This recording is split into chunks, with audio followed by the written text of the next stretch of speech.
hundreds of millions of Americans know. Why do our elected really officials wrong. put us at such We risk? can't survive $20 Nothing can be trillion sacred. of outstanding public We must debt. balance the budget now. It's going bankrupt if it's not bankrupt already. If we don't fix it now, some of the wisest people we saw knew that it would change forever.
Dear Jesus, we thank you so much for this beautiful country.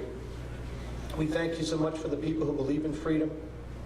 We thank you for all that you have given this great country. And Lord, we know you are slow to anger, but you must be angry now with what's happened with this country. Please let your word speak through this country in the next couple of weeks to bring back people in this civil country, to help bring back freedom, and most importantly, a fear of you, God, a fear of Jesus, a fear of God, which is the beginning of wisdom, so we can bring this country back to where it needs to be. Please let all the people here be safely led home tonight. Let them touch other people with your word. And please give the governor of Texas a specially safe passage back the way he needs to be. In Jesus' name we pray. Amen. Please remain standing. Ayla's going to come back up one more time, or two more times. Ayla, come back up and lead us in the national anthem.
Great job, David. Thank you so much. You can be seated, please.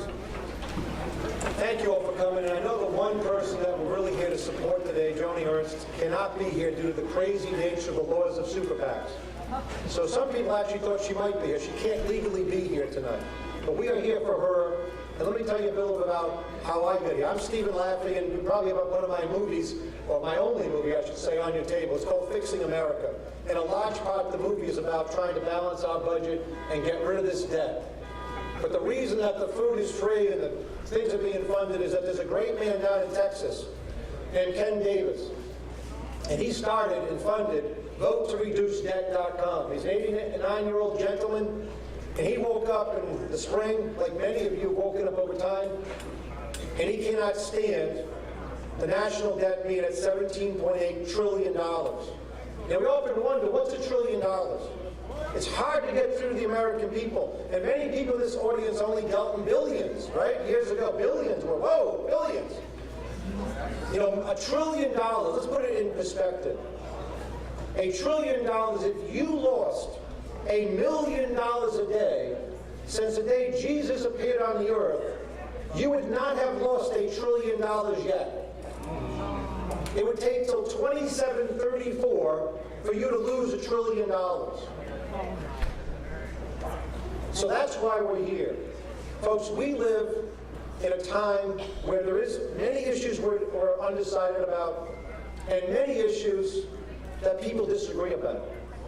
But as I have traveled the United States of America in a car with 5 of my 6 children in 2008, while making this movie, Fixing America, believe me, regular folks on the sides of roads and in town halls like this know that they know it about themselves, they know it about their cities, they know it about the state, and they know it about America.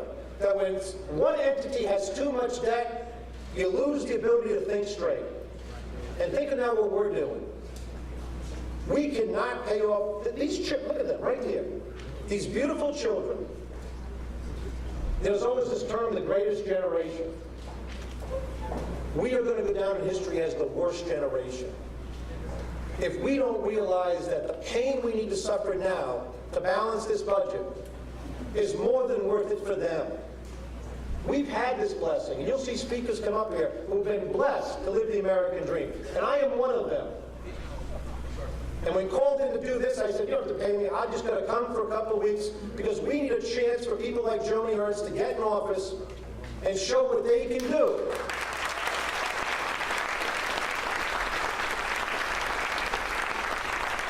Because we are within 5 years of a really bad problem. You thought 2008 was a bad problem? And look what happened after 2008. There is a straight line correlation that goes in the opposite way between debt going up and freedom going down. And we're losing our freedom. And we can agree upon the debt. And we're going to wake up if we don't change this. Let me go through this with you. My background is financial. You look at right now what the Federal Reserve is doing with their $4.3 trillion balance sheet created out of thin air. No way to unwind it. They don't know how to do it. And we've allowed 17 individuals to control the fiscal policy of 311 million Americans. It's time for that to stop. And the real danger is just this. You look at a graph of interest rates in 2008, 2007 in Portugal and Greece and Spain. When investors finally turned their head and looked at it and said, hey, they really can't pay back. It wasn't like 10-year bonds went from 2 3/4, 2 7/8, 3 1/4, 3 years later 4. No. They went 2 3/4, 3 1/4, 12. So ask yourself what the housing industry is going to be doing when they're 12. America's borrowing cost on average over the last 30 years are 6%. Today we borrow the $17.8 trillion. We don't borrow all of it, but we borrow at such a low rate because of the Fed. It's $250 billion in interest cost every year. We will soon be at $20 trillion in debt. What if we don't even get back to the average? What if it's simply 5? 20 trillion, 5%, $1 trillion in interest payments. Folks, we're going to spend $919 billion in Social Security this year, $154 billion in Veterans Administration that they don't know how to run, an incompetent government. $900 billion in Medicare and Medicaid. Folks, where's it going to come from? It can't come from us. It can't come from them. So that is why Vote to Reduce Debt and Ken Davis was started this super PAC. That's why I'm here with you tonight, because I ask you this. You've got to go out and find people when we're done here and get them to understand this. It's in our self-interest to elect people. We may have just this one chance. We cannot have Harry Reid bottling up bill after bill in the United States Senate that is meant to relieve our country of debt. And Vote to Reduce Debt is just starting now. We will hold elected officials' feet to the fire after the election, and you need to do it too. We need 1 million people in Washington, and we need a victory for freedom. We haven't had one in a long time in this country.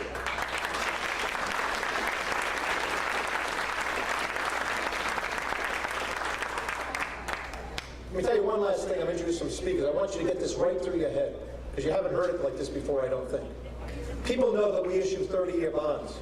And people know that we issue 1-month bills and notes, and everything in between. And if I walk the streets of America and ask people, what do you think the duration of our bonds are? How long outstanding is the average bond in America, Treasury bond? People say 15 years. They've heard of 30-year bonds. They know we issue some short debt. It's 4.2 years. All of this debt has to be rolled over. It's what we in business call the rollover risk, every 4.2 years. So we've elected people, and we've allowed to have people be elected that have put the whole shooting match at risk, the whole republic at risk. You know, 1979 was a bad year. You were here. Even number gas lines was bad. But nobody said we're going to lose the country. But as I travel the country, I see people checking out, feeling hopeless, and not know what to do. Let's show them what to do. Let's get Joni Ernst into the Senate. Let's show them what we can do.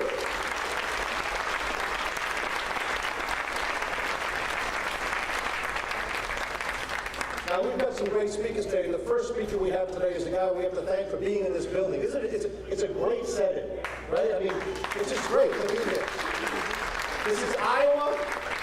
This is before an election, and we're an asphalt company, right? This is great. This is what I wanted to be tonight. So I want to introduce to you the guy who owns the place.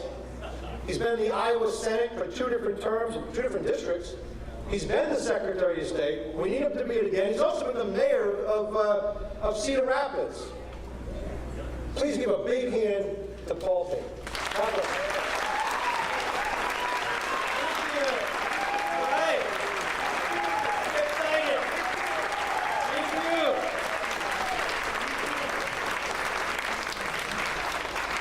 I want to welcome you here, and you making this such a successful event. But I also want to thank you all for your public service. The fact that Iowans have this special niche that makes us successful. And that is you step up. You step up. You are involved in your communities, whether it's in your churches, whether it's with with various causes in your community, the Boy Scouts, the Girl Scouts, campaigns like this one. It's because we step up. Because if we don't step up, who will? It's crucial you keep doing what you're doing, and I can't thank you enough. This business, my wife and I started this 34 years ago, and we are living the American dream, and I tell you, this is what it's about. We want our children to have that opportunity as well, and our grandchildren. You've seen my grandchildren up here dancing all night. That's what we're fighting for. Okay? That's right.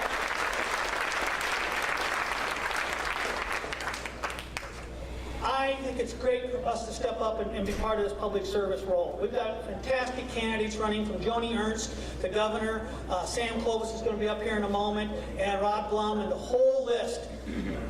But we've got to fight for it, to keep it. We've got to fight for it. Absentee ballots right now, we're catching up with the Democrat Party. That's a good sign. But I'm concerned about the integrity of our election system, and that should be. I'm a candidate for Secretary of State, the Commissioner of Elections for Iowa. And my opponent, who was Obama's campaign manager 2 years ago, was John Edwards' presidential campaign manager, was Chet Culver's, worked for Barbara Boxer, worked for the Democratic National Committee to defeat George Bush and Mr. Cheney. This gentleman, that's his resume, and he wants to be your Commissioner of Elections. I think we need to send a clear message. No. No.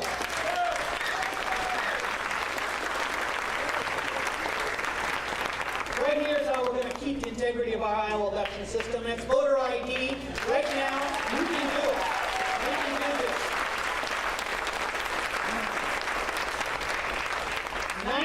93% of Iowa's voters have a driver's license right now. 93%. I think we've got enough smart enough people and we have enough resources that we can figure out a way to provide that last 7% with free photo IDs and put it into our system. We can do it.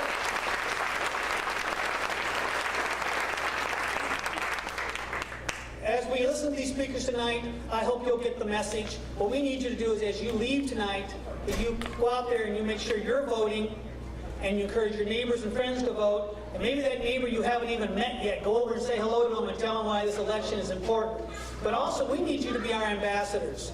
When people are talking about, whether it's Terry Branstad, or Sam Clovis, or Joni Ernst, or Rod Blum, and they say something that you don't agree with, you can't be shy. You need to straighten them out and say, hey, that's not the Sam Clovis I know. That's not the Rod Blum I know. They stand for us.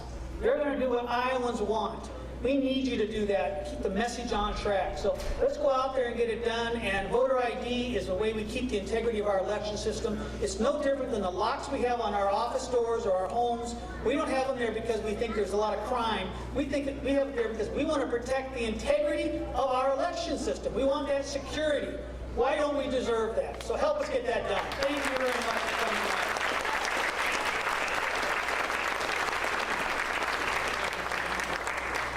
Voter ID, folks, a novel concept, huh? Get on a plane, get an ID, show up at the hospital, get an ID. The sacrosanct voting in this country where most of the world doesn't get to vote. Think they vote in communist China? They got 435 people voting with 1.6 billion population. We've got to spread the message for Paul and to get this voter ID done in every state. It's too important. It's too important for our children. By the way, we thank the next speaker, but we got some people to thank here. One of the other sponsors of this event tonight is Dwight Goodwin of Lineage Partners. Dwight, just stand up and give us a hand. Come on here, just say, give him a hand. He's trying to solve personal debt the way we're trying to solve a national debt, and God bless you for doing so. Our next speaker here, he's a professor of economics. He's the Air Force Academy graduate, a full colonel. He's commander of the 70th Fighter Squadron at one point, Inspector General of the U.S. Space Command. And he's going to be your next treasurer. Sam Clovis, come on up here.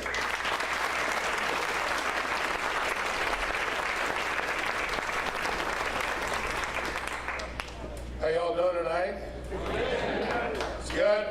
We didn't have any entrance music tonight. I don't know how many of you were at the Reagan dinner the other night, but the entrance music they had for me was very unsettling. I really had never had that before, and so I really didn't know how to react. And then I thought for a moment, I said, well, you're a fighter pilot, you'll figure it out. I'm a retired fighter pilot, and you know, the one thing you can always about fighter pilots, you can always tell a fighter pilot, you just can't tell them very much. And before you say anything, it was back when I was quite literally half the man I am today. Or as Cody Helfer would say, he says, Sam is twice the man he was then. So, and as you all know, I came to this after a very long run in the Senate primary, sitting in a parking lot in Newton. The phone rang, and 24 hours later, the governor of the state of Iowa asked me to stand for the office of treasurer 48 hours before the convention. I said I would because I thought it was what was best for the party. I thought it was what was best for the people of Iowa, and I think it's what's best for you. And I was very happy to do that, and I'm very proud to be on this ticket because this is a great ticket, top to bottom, and I think you all would say that.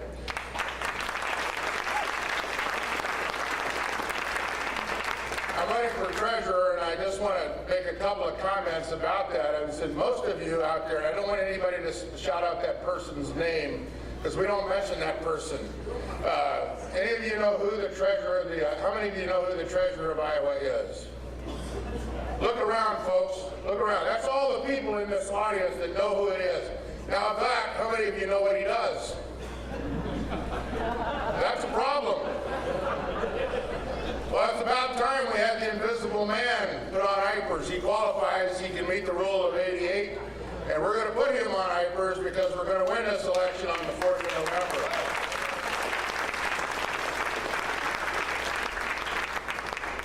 I want to talk to you tonight about service and about being a Republican.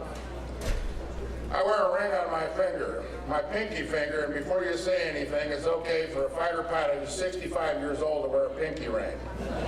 I also wear Argyle socks once in a while, so, because who's going to tell me I can't? I want to talk to you about service. In 1967, I entered the United States Air Force Academy.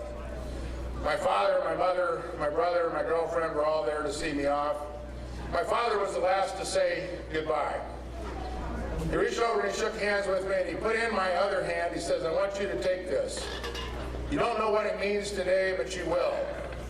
And you'll have the opportunity to tell me what you think it means as you progress through the United States Air Force Academy, because I know you're going to make it, and I know you're going to be a good officer. There wasn't a day as a cadet I didn't have that ring on with me. And I remember going back between my junior and senior year at the academy and sitting down and having coffee with my father, as I always did. And the wonderful aspect was that he says, well, have you ever figured out what that ring was for? I said, Dad, it's about service. It's about your service. It's about your service in World War II. It's about your service as a combat engineer. It's about my service. And someday, maybe it'll be about my son's service. And maybe my brother. And sure enough, my brother lost very much too soon, was a fighter pilot in the Air Force as well. And my son, a lieutenant colonel and a group commander, is on his 8th tour to the Middle East. He's in Afghanistan as we speak right now.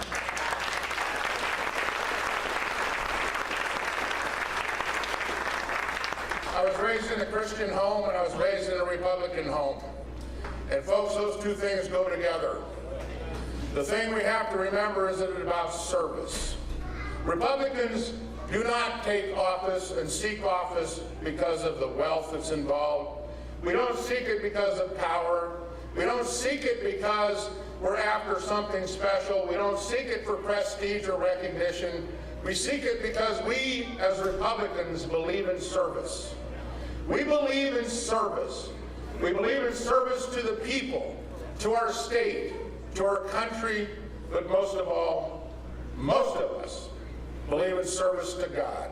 Because if you do not have that foundation, you cannot possibly have the right worldview to understand that you are a servant of the people. We Republicans serve the people. We Republicans are here tonight, and we will finish this thing off in 12 days because I know you're going to go out there and do one more thing. The great scene from the movie in The Untouchables, when Sean Connery talks to Kevin Costner, and Costner's complaining about the whole issue of not being able to do anything about Al Capone. And Sean Connery, the old Irish cop, looks at him and says, what are you willing to do? What are you willing to do? You have to be able to do one more thing. You can't just write a check. You have to be able to do one more thing. You can't just put a sign in your yard. You have to do one more thing. You can't just come to rallies and drive people to the polls. You have to do one more thing. You can't just door knock. You have to do one more thing. In Sioux City at the Victory office, they cursed my name.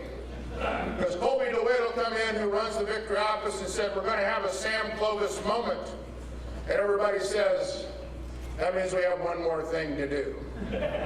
I challenge you as Republicans. I challenge you as the supporters of Paul Pate and supporters of this ticket and supporters of Joni Ernst. I challenge you to do one more thing. I'm proud to be a Christian, proud to be a conservative, proud to be a Republican, proud to be on this ticket, but proudest of all to be an Iowan. Thanks for having me here this evening.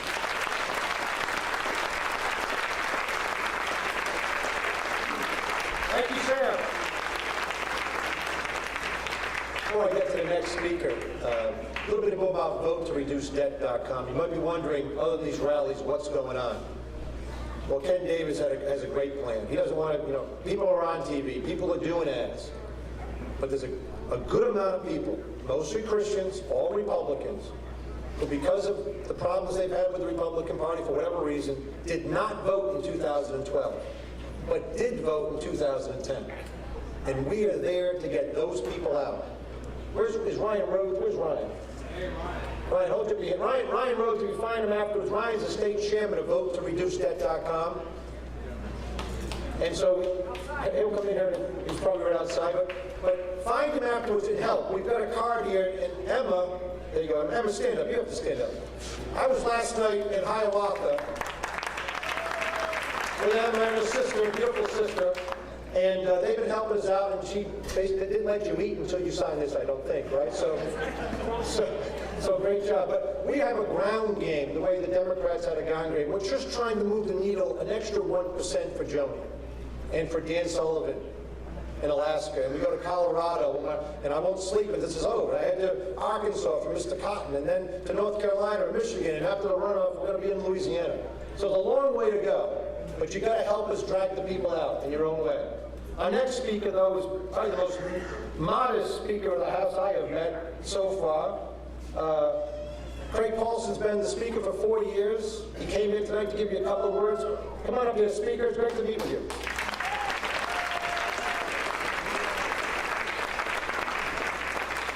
Well, welcome, and very much appreciate you being here. I just got a couple quick things I want to share with you.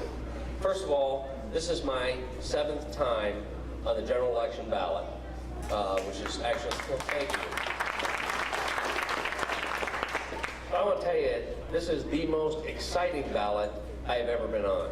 It is remarkable, from the bottom to the top, of the talented people who have stepped up to run as Republicans in 2014, whether it's locally, whether it's where I work in the Iowa House of Representatives, and we're here today in what will soon be Ken Reiser's House district.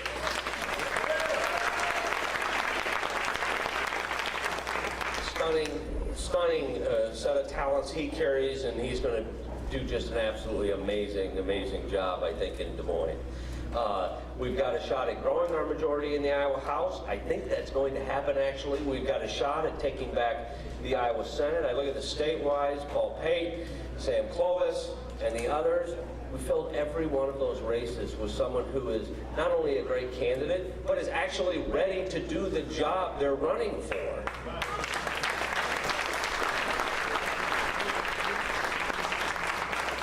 Terry Branstad, what a great marquee race there. What an amazing job he is doing. He is a blast to work with. And I will also just tell you this, if I was to put Terry Branstad into one expression, I have yet to meet anybody who has more affection for the state of Iowa than our Governor, Terry Branstad. And I gotta tell you, and I've already forewarned him, I cannot wait to call my new U.S. Congressman with my first constituent complaint. Rod Blum is going to be amazing in Washington, D.C. He's going to stir up more trouble than you can imagine. And it's going to be great. I'm so looking forward to it, so proud when we're going to get to call him our congressman. But I'll tell you, Joni Ernst at the top of that ticket has been absolutely incredible. That is, obviously, it's the #1, and hopefully all of you voted already. But if you haven't, when you do go in and you see your ballot, she's the very first race on that ballot. And I'll tell you, that is critically important that we get control of the United States Senate. So that when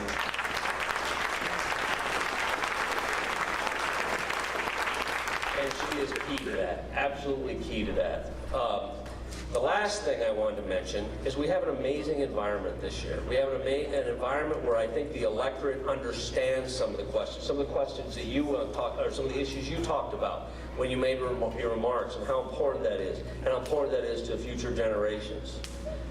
But just because it's a good environment does not mean we sit back and relax, okay? And I know we're all here, and you're the choir, right? Chris Christie was here a couple months ago, and what was his line, and what did he tell us? He said, I know I'm preaching to the choir, But you know, if you don't preach to the choir doesn't go out and sing. And that's what we need you to do. We need you to go out and sing.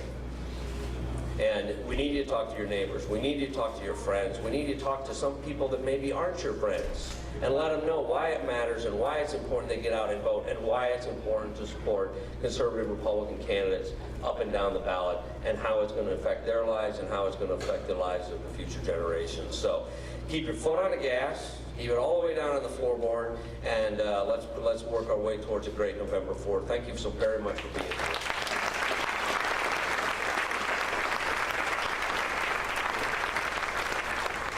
Ryan Rose is outside the building fighting again. I thought I'd let him introduce his State Director, Ryan Rose. He'll introduce our next guest. Ryan, go ahead. I want to thank everybody for coming out. I grew up in Cedar Rapids. I may live in Des Moines now, but there's a special place in my heart, and this is a district we've got to take back. One time this was a much more conservative area, and we had better policies, lower taxes. And you know what, we need to bring that back, and there's a guy on the ballot right now, Rod Blum, who I can tell you is going to go out there and he's not going to fight for the party. He's not going to fight for some other special interest. Rod Blum is a guy who's going to go out there and fight for you to get it out of Washington and give you the control again and let you keep your money. I want to thank you guys all for coming. Come on up, fill the front, let these people come up there, wave your signs, and thank you all. It's a great night.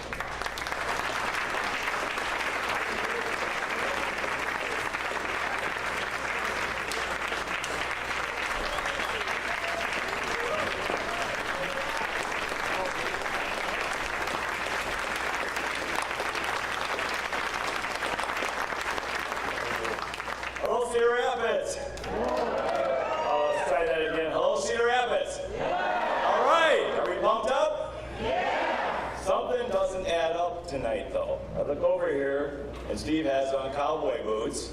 Paul Pate has on cowboy boots. I have on cowboy boots. But the governor of the great state of Texas does not have on cowboy boots. What is wrong? It reminds me of a true story. A year ago, I was in Searsboro, Iowa, at an Iowa Firearms Coalition rally, and Congressman Steve King was there.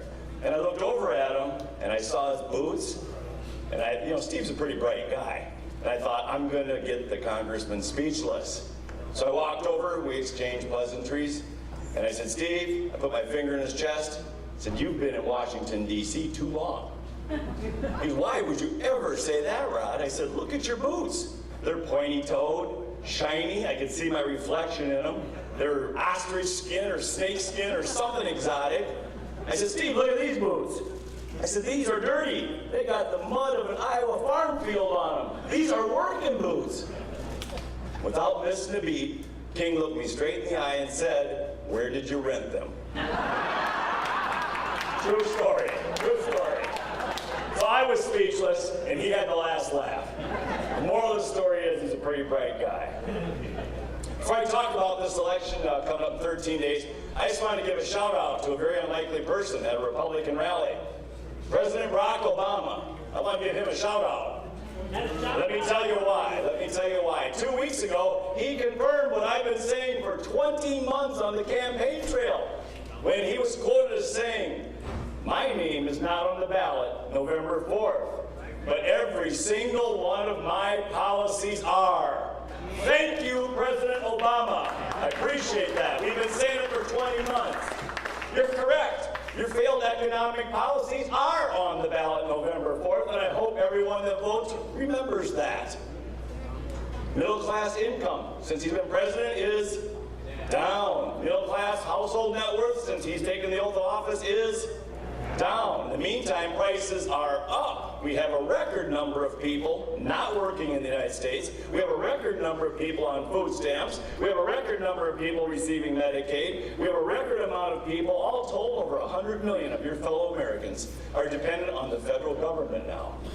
Okay, that's not a good thing for this country. That's a result of his failed economic policies.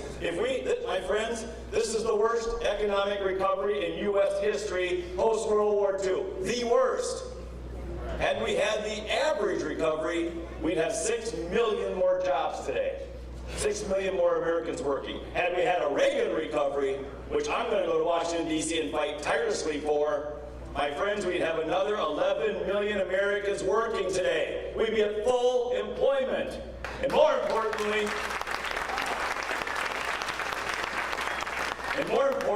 the average family of four in this country of ours would take home another $1,033 a month in their check had we had a Reagan recovery. Now my opponent, Pat Murphy, says the answer is more food stamps. I say the answer is good paying jobs. We need to reignite this economy. We can do it. We send Republicans to Washington, D.C., and we will do it. I'm glad the president's failed foreign policy is also on the ballot November 4th. ISIS? Yeah, well, we invested about you know what we spent in the war so far, in the war on terror in the Middle East? About $5 trillion, with a T, 5 trillion. We had over 50,000 casualties, either killed or injured, of our nation's finest in the Middle East. And what do we have to show for it, my friends? We pulled out of Iraq too soon. We had 20,000 troops there keeping the peace. We pulled out for political purposes, and now we're back to zero. Failed foreign policy. I think we would all agree with that. And our president was a huge supporter of the Arab Spring, was he not? And how was that gone? The Middle East is in a total meltdown. It's a total disaster, and it's because of the lack of leadership. And he says he's going to, are you ready? Lead from behind. What the heck does that mean? That's an oxymoron. It's time America takes a leadership position again in the world. It stands for good. It stands for human rights around the world. I'm glad it's on the ballot, November 4th. And lastly, I'm glad his pen and phone policy, if you will, is on the ballot November 4th. It's the number one question I get asked in the campaign trail. They say, Rod, how does President Obama get away with, go ahead, fill in the blank. How does he get away with selectively enforcing DOMA laws? How does he get away with selectively enforcing immigration laws? How does he get away with selectively enforcing Affordable Care Act laws? How does his Justice Department get away with wiretapping AP reporters without a warrant? How does his IRS Department get away with auditing conservative groups like Tea Party groups? And the list, my friends, goes on and on. Let us send a message very loud and clear on November 4th that no one, including the person that lives at 1600 Pennsylvania Avenue, is above the law of the United States of America.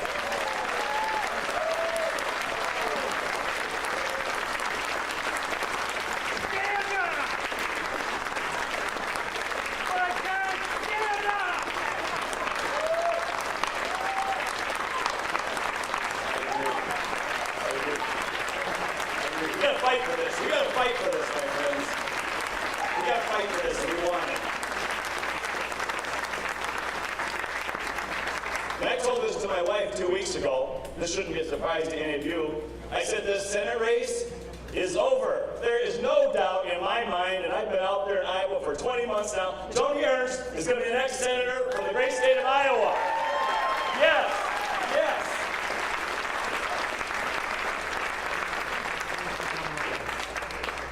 This happens to be the most Democratic district in the state of Iowa, the first district. And we were 10 down 10 weeks ago in the polls. And my friends, there was a poll taken 2 weeks ago. We are 1 point ahead, and we have the momentum. We are going to win this seat. We're going to win this seat. Governor Branstad has consistently said, and he's been governor for a while, he knows Iowa politics, this is the finest ticket he has ever seen in the state of Iowa from top to bottom, starting with himself, Kim Reynolds, and Tony Ernst. I couldn't agree more. I've stood on the stage with most all of these great candidates, Paul Payne included, Sam Clovis. This is an amazing, amazing group of people, and it's the best lineup we've had since Branstad has been governor. And the timing could not be better. The GOP, I have not seen more enthusiasm, and neither has Governor Branstad. Not seen more enthusiasm from the GOP in the state ever. So our time is now. If this is not our time, when are we ever going to do this? This is our time. And I just leave you with the words of one of my political heroes, Ronald Reagan, says, let us not go forward, my friends, and raise a flag of pale pastels. Let us go forward and raise a flag of bold colors. We can do this. We are going to do this. Thank you so much for what you do. Thank you.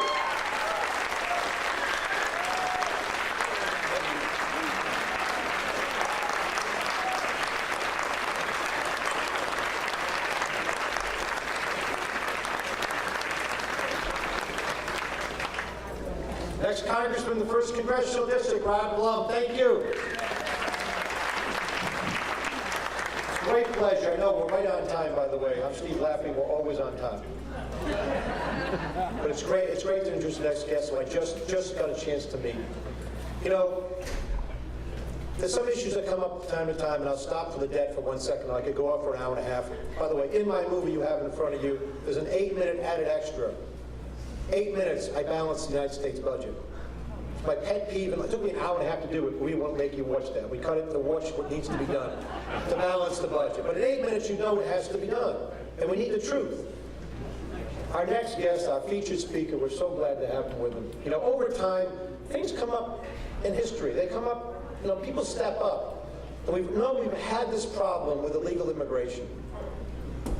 And what do they not understand about the word illegal? I don't know. But it's hurting our country. It's really hurting our children in public schools. It's driving up the debt. And the next guest is someone who stood up and said, if you won't do it, I'll do it. I'll help secure the borders. You know, he's been a state senator. He's been elected to the Commissioner of Agriculture from 91 to 99. And for a very short time, you might remember he was Lieutenant Governor of the great state of Texas. Because George Bush became the president. He filled in on December 21st of 2000. He's been there since. Come on up here, Governor. It's great to introduce you to the Governor of the great state of Texas, Rick Perry. Give him a big hand. Came all the way up from Texas.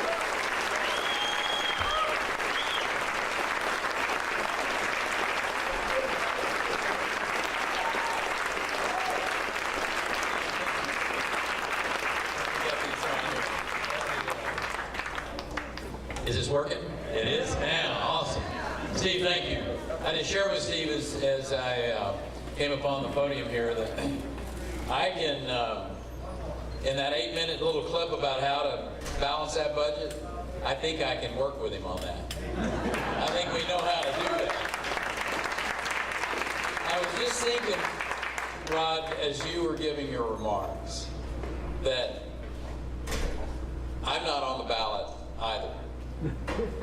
First time in, I think, almost 30 years that I haven't been on the ballot in Texas. Either as a state representative, the agriculture commissioner, lieutenant governor, as the governor. But my policies are on the ballot. My policies are on the ballot. My policies are on the ballot in Iowa. Terry Branstad is representing them. Kim Reynolds is representing them. Joni Ernst is representing them. Because we know those policies on tax and regulation and legal system and accountable workforce and those public education policies, that they will work anywhere. They work in Iowa. One of the reasons that I've said time after time as I've come up here over the course of the last year, getting to know these extraordinary candidates, and they are so correct. I mean, this is an amazing lineup. When I look at Rod, when I look at Sam Clovis is my hero. And I love Sam Clovis. I mean, that man is an extraordinary public servant. He understands what is at the core of public service and why he's here. So does Rod, so does Joni. What a fabulous opportunity for America to elect the first female combat veteran to the United States Senate. What a great opportunity for this country.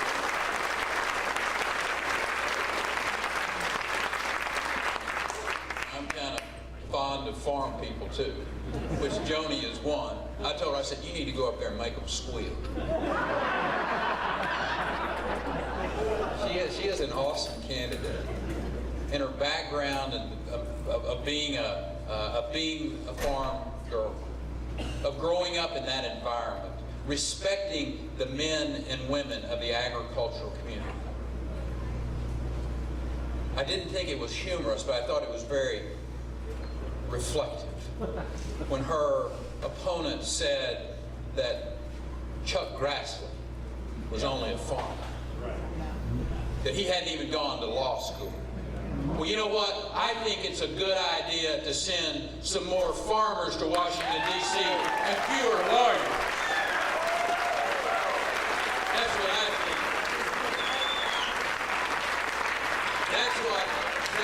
the next 12 days are about, Bob. 12 days of you going out and doing the work that you know that you can do. The concentric circles of influence that you have in your life. The men and women that you're going to see at church, in your extracurricular activities outside of work, in your spare time, in the time that could be spare, but you understand what's at stake here. And you're going to be on the phone. You're going to stop strangers in the street and say, can I tell you about Joni Ernst? Can I tell you about Rod Bloom? Can I tell you about Sam Clovis? Can I tell you about the future of America? Because what happens in Iowa is going to decide what the future of America is. That's what the next 12 days are about.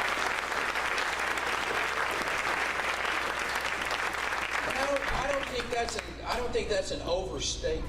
And let me share with you why. What you do in the next 12 days could have a monumental impact on what happens in Washington, D.C. Joni Ernst's race could be the balance of power in the United States Senate.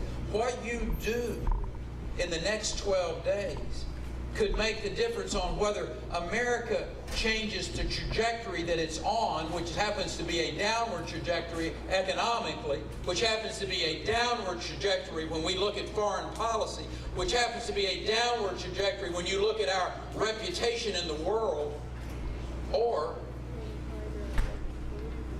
the lights come on, the pastels go away and the bright colors shine, and America starts back on a track of greatness. That's what the opportunity is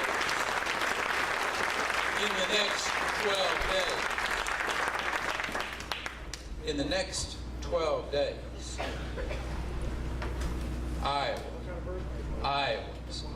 Iowa values are at stake. Paul Payton, your election and making sure that there is thoughtful, principled, disciplined leadership in the most sacred of great privileges that we have is so important. These men and women that make up this ticket, and Terry Branstad, I know, Rod, Terry says, don't say that. Terry Branstad is going to win. Terry Branstad is going to win by an overwhelming margin. But he's not acting like it. And that's why I have such great respect for him. This is a man who is out working hard every day because he understands something instinctively. He understands that to truly be successful, you must have a team. He knows that he needs Paul, sitting there making sure that the elections are fair. He understands that he needs a treasurer that he can count on day in and day out. He has got a fabulous lieutenant governor in Kim Reynolds, who is his partner as well. He understands team. And here's why team is so important. Here's why having a group of people working together makes so much difference. And it goes back to a decade ago in my home state. A lot of people thought that when George W. Bush was elected governor in '94 and he took office in '95 that Texas became a Republican state. And we've always been a pretty conservative place. But back in the 80s, the personal injury trial lawyers, the special interest, if you will. As a matter of fact, Wall Street Journal had an article back in the 80s that said that Texas was a litigation hellhole. That's how they referred to it. Because is Braley a personal injury trial lawyer? I'm thinking that's what he would. Okay, all right, we on the same page then, book here. Personal injury trial lawyers, those on the left, had infiltrated, and a lot of people, including me, we made the decision that we were going to become a part of Ronald Reagan's Republican Party. And a lot of people in Texas, and I would suspect probably in Iowa too, made the transition over to become Republicans. And during that transition, the values didn't really change much in the state of Texas. People were still conservative, but they knew that their values were represented by the Republican Party. So when George W. Bush got elected, we became a Republican state, right? No. We still had a Democrat lieutenant governor, Democrat speaker, Democrat House. Well, when I took my hand off of the Bible on January 19th of 1999, as I was sworn in as the lieutenant governor, the last statewide elected Democrat went away. So Texas became a Republican state. Right?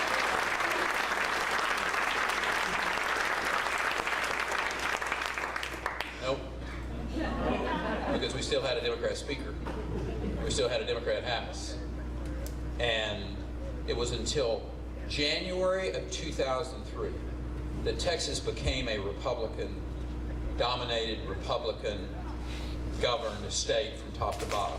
All of the statewide elected officials, the speaker, the lieutenant governor, the House, the Senate, and the governor.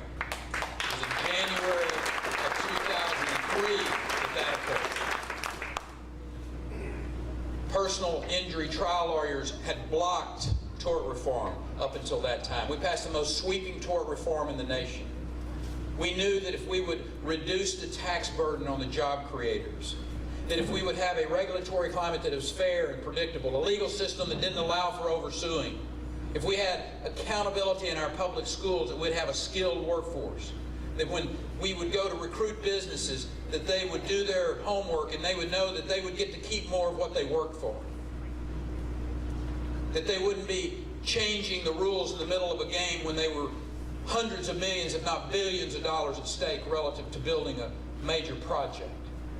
That they'd be able to not spend time at the courthouse in frivolous lawsuits, and that skilled workforce would be there. Those are the four pillars of which a state or a nation can build a powerful foundation. That's what we did in the state of Texas through the 2000s. We're now the most successful economic state in this country. We created more jobs than any other state in the nation.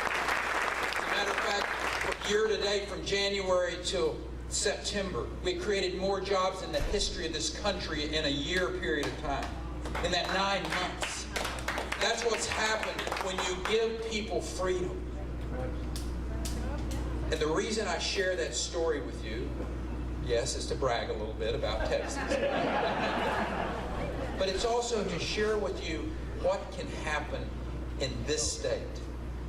You already have a great governor and a lieutenant governor. You already have a Senate, or excuse me, a House that is Republican controlled. You're 2 Senate seats away from being able to be in the same position when you put Sam and Paul and those other statewide officials in office, and the trajectory goes from here to here. That's how close Iowa is to economically becoming the epicenter of an extraordinary economic explosion in central part of the United States. In 12 days, you have that opportunity. But I'll suggest you have that opportunity tomorrow. Because you can early vote tomorrow. And I want to challenge you to go do that. I want you to go Adam, Greg, who's your candidate for Attorney General, awesome young man. Just brilliant, hardworking, thoughtful. We did an event for him earlier today, and if just vote AG for AG. Okay? Just remember that. Vote AG for AG. That's the team. Because if you don't have all of those people working together, today you've got an Attorney General that would not push back on Obamacare, an Attorney General that does not join a lawsuit to keep the EPA from hurting the agricultural community in Iowa. That's the example of what I'm talking about. If you want this state to explode economically, if you want Iowa to be on the lips of everyone in this country from an economic standpoint, you put a team together. Terry can't do it by himself. Kim can't do it by herself. They can't do it even together if they don't have that Senate and that Attorney General and that Treasurer and those others working together. And I know it works because I saw it firsthand for a decade in my home state. I love the prospects for this country. And yes, we've had 6 years of economic foreign. I mean, you did a great job of listing all of the challenges that we have. You know, when I look and see at the decisions that get made in Washington, D.C., let me share with you to the core of why it's so important that Rod Blum go to the United States Congress, that Joni Ernst go to the United States Senate. And it's because of a really simple but profound amendment to the United States Constitution, the 10th Amendment. The 10th Amendment that says that the United States federal government is limited to a few things that are enumerated in the Constitution, and everything else should be left to the states or the individuals to decide. They understand that. He will go fight for that. He will test every piece of legislation for that. Because you see, you know and I know, we are a diverse country. We are different people from Connecticut. People in Connecticut may not want to be Texans. I know that. And that's okay. I think you should live where you want to live, around people who share your values. But the idea in Washington, D.C. for too long has been that they know best, and they need to decide how health care is going to be delivered in Iowa. And I disagree. I think Terry Branstad and the members of the legislature know better how to deliver health care in Iowa than some bureaucrat in Washington, D.C.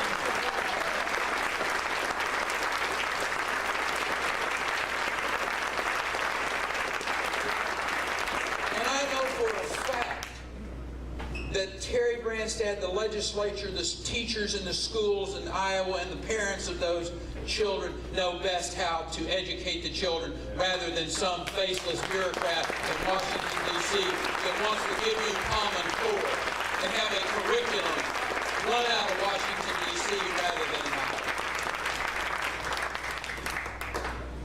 You see, that's what this election is really about. Barack Obama is not on the ballot, but his policies are. And his policies are hurting this country. Amen. His policies are putting America in jeopardy. And we have the opportunity over the next 12 days to change the course of American history. And Iowa is the epicenter of that. I challenge you, just like Sam did, just like Paul did, just like Rod did. I challenge you to go work like you've never worked before, to go make those calls, to go stop those strangers and share with them your passion. The wind is at our back. Let's unfurl that sail and really carry America forward with the work that Iowa's going to do over the next 12 days. God bless you, and through you may God continue to bless this great country of America. Thank you. Give it up for the governor of the great state of Texas, Governor Perry.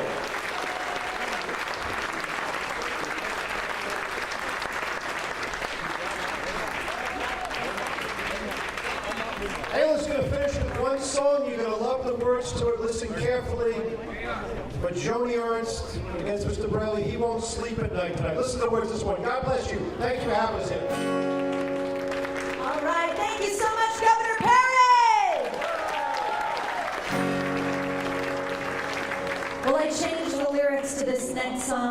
and put the word Bruce in there. This is called Beat by a Girl.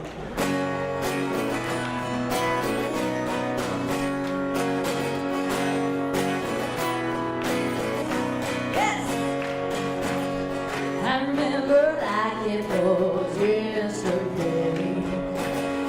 Just another third grade schoolyard basketball game. All my boys, they told me there was no girls allowed. So I took the bottle and said, "You wanna play? Come get in now." There were Michael, Steven, Bruce, and James. On a list for the butts getting still thinking names. Don't fight it, deny it, let it ruin your world. You just got beat by a girl. You just got beat by Joni is what I meant to say, right?